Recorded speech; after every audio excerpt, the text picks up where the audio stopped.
Hi. Hello, Tim and Rachel Scheib with Century 21. We are back. We're back. We're going to talk about some very important things tonight. The final walkthrough. I don't know if you're in the home buying process, you probably know what a final walkthrough is. If you're looking, it's something that you might want to learn about tonight, whether it's new construction or a resale. Ask your questions if you have any questions about a final walkthrough or anything for that matter. Yeah, So, the entire process works just as well. So our main purpose is, I had an experience today that I'll talk a little bit about on final walkthrough and kind of proves its importance. So right. Especially on new construction. Well, I mean, we are going to touch on that, right? New Oh, for construction. sure. Okay, Why that's what I not? thought. Good deal. Okay, well, we always start our Facebook Lives with a little question just to give some time for our audience to grow a little bit. Basically, what happens is I ask a question, I have to answer for him, and then vice versa. So, I'll start. The question I have for him is, what's your dream job? Did we already answer? Did we already do this one? I don't think so. Because I feel like they're all like professional athlete, professional athlete. No, this was the musician, wasn't it? No. It's like, what would you... No, that's not dream job. What's my Okay. dream job? I would say professional sports watcher. Wait, what's a... No? No? Oh, I'm wrong. Okay. Sports watcher? I don't know. What's your dream job? Professional sleeper. No, actually, I would probably go somewhere along the lines of, I don't know if I'd want to coach though. Like, I've always wanted to be a coach, always, but probably a professional golfer, I guess. Because man, you can do that yeah. forever, and it's, I mean, Yeah. it is high stress and everything like anything else, but at least it'd be fun. It'd be fun. It would Yep. be. All right. Thanks, Phil. Okay, so now it's my turn here to read this question and see if I can guess Rachel's Ooh. answer. That's a really deep topic. Jeez. If you believe in heaven, what do you think it would look like? So what does she think heaven looks like? Wow. I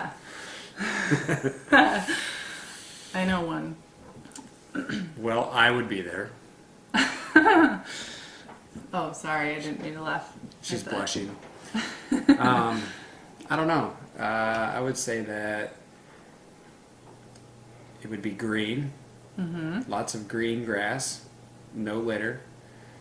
Lots of people that are happy and smiling. And she'd be a hippie. Maybe. I was going to say lots of awesome music. And Yes, hippie. sugar had no calories. What else? You love, lots of sugar with no It calories. didn't have any calories. Right. Yeah, that's my heaven. We have this constant battle in our house where Pretty much it. Good music.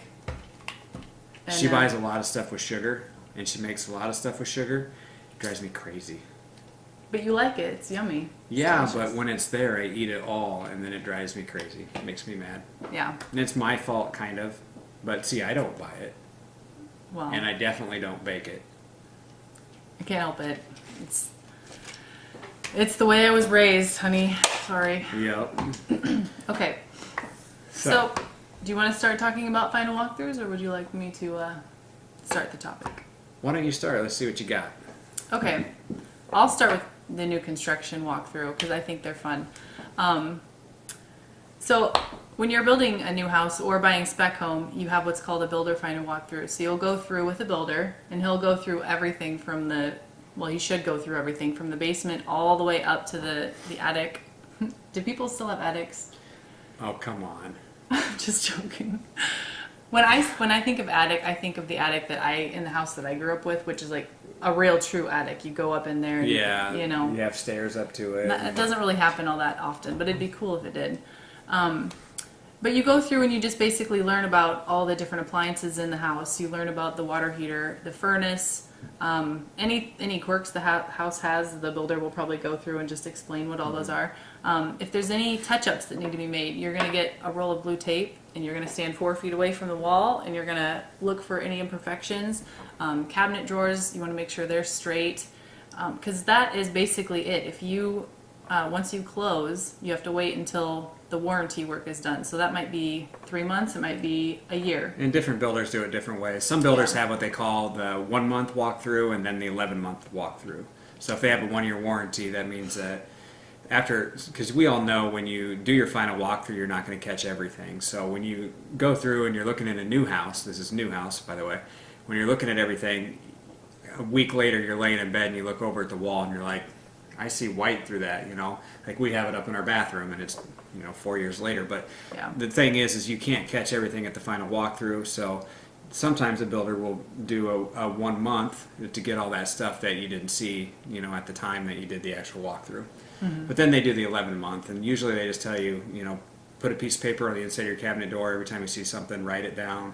And if it's something major, they come out and fix it. But if it's just something that's, you know, you need new caulking above your countertop or in your bathroom or something like that, save it for the 11 month. They come out and they do it all at once. And some builders do paint touch-ups and others don't. So make sure that if you have a warranty, you're looking through that and asking questions. And just ask the builder, because they'll be honest with you, because they don't want to mislead you in any way and make you think that they are going to be doing paint touch-ups when Yep. they won't. So Yep, absolutely. yes. So do you want to go into resale? Yeah, so on resale, it gets really complicated because typically someone's moving from that house into the next house, but they need to close on that house. So they're moving out last minute, and you know, you do a walkthrough and you go in and there's boxes everywhere. They haven't moved the stuff out, and usually the buyer's freaking out. Like, how are they going to get out by tomorrow morning? How are they going to be out by closing? Well, if they have a mover, typically they can move everything out of that house in a matter of 3 or 4 hours if everything's boxed up. But the walkthrough on a resale is difficult for that reason. Is you go in and you're like, okay, how am I really supposed to check this house out when they're in the process of moving out? You know, they've got paper down on the floor, everybody's running in and out with their shoes on. You're like, ah. So that can be a little stressful. Sometimes it's nice to do the walkthrough if the people are going to be there till the last minute, walk through 2 or 3 days before, so you're not in that hustle bustle time. But we did one on a vacant house today, and the guy moved out, the tenant moved out, and of course he turned off his utilities, and the owner forgot to put them back in his name. So we do the walkthrough, there's no power, no water, and it's like, okay, we did actually have Friday. We're like, hey, we need the power and water on before closing, which is tomorrow. Of course, we go back today, and the water's not on. Power's on, but water's not. So there's definitely situations where you catch things at a final walkthrough that you don't want to find out after you move into the house. Because if you move in, you close on it, now it's yours, and you move in, and someone, you know, broke a glass globe around a light fixture, and you didn't know about it, and it's like, well, too late, so sorry. The sellers are gone. So Yeah. Did you go through the inspection items too, making sure that? Yep, we typically try and have a list of all the inspection items that we ask to have fixed, and at that walkthrough you actually take the time to say, so one of the major ones is your CSST gas line, is it grounded? Usually you'll get a receipt for items like that, but say you just ask for the carpet to be shampooed, you go in and you just make sure that, you know, they did what they said they were going to do so that you get it taken care of. Yep. So, yep. So the walkthroughs are very important. If you're working with an agent and they try and just being lazy and don't go through the walkthrough with you, then you might want to step up and say, hey, I really want to go through this house, whatever it takes, let's get in there. Yes, I would agree with that, because there's always things that kind of pop up, and I've had walkthroughs where you walk in and things that you didn't even notice. For instance, a big pile of garbage is in the backyard, and if you close, then that's your pile of garbage. So you might as well have the seller get rid of that prior to closing so that you don't have to deal with that, or an old grill that doesn't work, or a Satellite dish. yucky couch that's probably been in the basement since 1985. Yep, You know, that those actually are all. happened. I know, that's why I said it. Yeah. Yeah, so all these things, it's kind of like a speak now or forever hold your peace type of thing. One of my first ones that one of my first closings, we asked for the refrigerator to stay in the sale, and we went back to the house right before closing, and sure enough, they took the old crappy garage from the garage refrigerator and put it in the house, and took the good refrigerator with them. Yeah. That wasn't very pleasant, so we had a little battle on our hands there, and we did get the correct fridge back, but, you know, even the selling agent had no idea. Actually, I still know her. She's still in the business. She had no idea they did that. And when I called her, she's like, oh, gosh, you know, and Yeah. we got it worked out, but... Yeah. So that's just your chance to kind of check over the house, make sure it is still something that you would want to purchase. It didn't have any major damage from the time you saw it last, from the inspection time to the time that you're closing. So pretty simple thing. We got a couple other cool things coming up. So we do have a listing in Clive that will be coming up here tomorrow. It's going to be priced at $215,000, and it's as far west in Clive as you can get. I'm sorry, $225,000. Our other one was $215,000. This one is $225,000. It's in great shape, new roof, big deck, fenced-in yard, 4 bedrooms, 2-car garage, built in 1997. So it's a beautiful home, and we look to see that one probably getting multiple offers on it. So that'll be exciting. Yes. That's tomorrow. So Yep. we'll have a busy evening tomorrow night, I'm sure. Yes. And then another thing we have, if you have not bought a home, or it's been a while, or you just flat out want to find out more details on what it takes to buy a home today, we are going to be doing a first-time home buyer seminar / home buyer seminar coming up May 10th. 11th, I think. Is it the 10th or 11th? We should probably look at this before we go on Facebook Live. Well, you can come back to our page, Yes. like our page, stay on our page, because we'll be putting out info on that here probably in the next 2 or 3 days. Yep. Maybe even setting up an event. We're looking to do it at the Century 21 office in Ankeny. That's where we office. Might have pizza and some stuff there as well, but it'll just be a good time to come and ask questions. If you don't want to ask questions here on live, or if you don't want to ask any questions, via text or email, you can come to that, and we'll be happy to answer those for you. So we do. One more thing, too. Oh, go ahead. Go ahead on that, and I'll read this. And then No, we'll you read that because Okay. that's more. I closed, and the items left, and they wanted to The get sellers this. wanted to get the item 7 months after the closing. They had left things. So. Well, and quite honestly, so I had one where we sold the house, and they left the child of the owners left a painting up on top of the I refrigerator. thought you were going to say they left the child. they left the child like, in the what? bedroom, and they didn't know. No, so she had a drawing or a painting or something that she left on top of the fridge, and it was like, those types of things, you just easy to forget, and you hope that they don't throw those things out. But yeah, it does happen. Yeah. And if it's a big item like, I don't know, a treadmill or something, you might be a little tougher to handle, but Yeah. it does happen. People forget things, so we do our best to try and do what's right and make things right. Yes. I have a plug for our Green Runners group. So Tim mentioned that my heaven would be green and litter free. That's true. I don't like litter. We started a running group in 2012, and it's been going this will be our 6th year, which is awesome. Our first, why are you looking at me like that? It is the 6th year. I know you're in shock, but it is. No, I'm waiting to interrupt and Okay. explain it a little Okay. better. A little better. Yeah. Whatever. So this is her clever idea of mixing exercise with cleaning the environment and then I added the social part. So if Yeah. you are unfamiliar with what Green Runners is, go to our Facebook page. It's just facebook.com/Green Runners.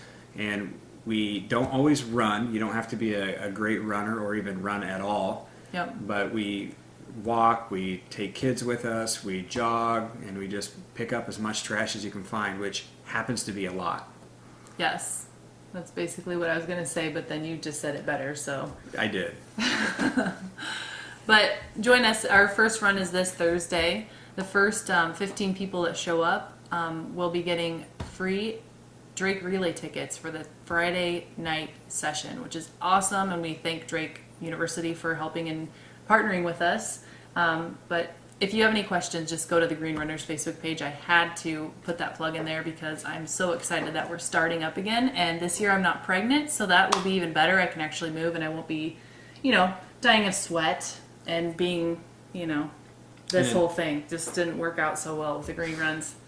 Until our 7-month-old is a little bit older, I'll probably be pulling daddy duty and letting her go do that for the first couple. But Yeah. we tend to take our kids with us. It's just hard when it's, pushing 7:30 at night and your kid goes to bed at 6:30 or 7. So Yeah. She's 8 months old today, by the way. she is 8 months old today.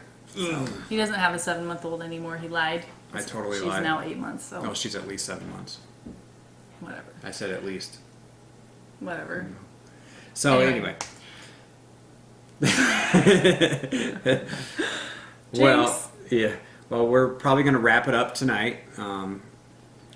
Josh, I hope you Ladders, gave the him his, I sandbox, hope you gave and him a his bunch of ladder other back. items. Jeez. I would definitely donate the sandbox Yeah, back because I am what a not a mess. fan of sand. No, it gets it's like glitter. You get the kids want to get the glitter out, and do It's a like project. instant And the first panic. thing I It's think like, is, I'm going to be finding that for about 3 years after this project is done. So Sand is the same way. It's going to be in their hair, in their ears, their underwear line, their socks. Yeah. And then it's going to fall out of their shoes for the next week. yeah, So not a fan of sand. no, don't Okay. put a sandbox in. Well, we're going to let you Anyway, guys go. Thank We'll you be for back watching. again. Yes, Make sure you comment if you want any other topics brought up in the future, and we'll and ask questions too. We always need more ideas for these absolutely. things. So. Thanks We will for talk to watching. you soon.